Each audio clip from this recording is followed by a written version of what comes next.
Christchurch's Wizard said that's wrong. He and the Imperial Army forth into the peninsula's remote areas to claim the beaches back for the public. It takes so long to get to the far east of Banks Peninsula that when the homesteaders hold a party, they make it last. These guests were leaving from a party in Stony Bay after 2 days, apparently because they heard that the Wizard and his army were sweeping in from the north. They're arguably the most beautiful bays on the peninsula, but they also have a fragile ecology, including the world's rarest penguin.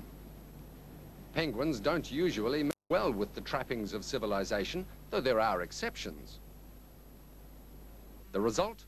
The law says you have to get permission to go to the beach, and in a country of free beaches, many find that annoying. You know, this is so important. We should have a reporter here. I think I'll sum one up. What's this about, then? This is the British Land Rights March.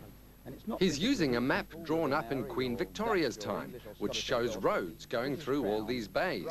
So he and his fighting men believe they're walking on what are technically public roads to the beaches. And you thought it was grass. One or two of the bay owners are a little irritated that it didn't let them know that he was planning this march.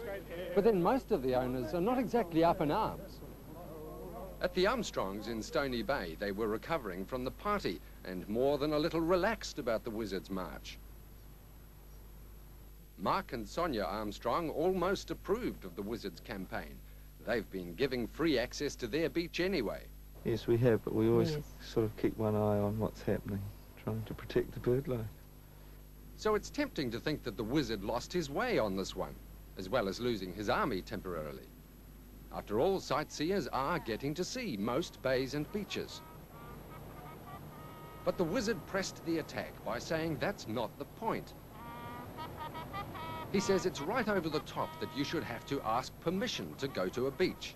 Ah, yes, if you ask the owner, that means you're assuming it's their land.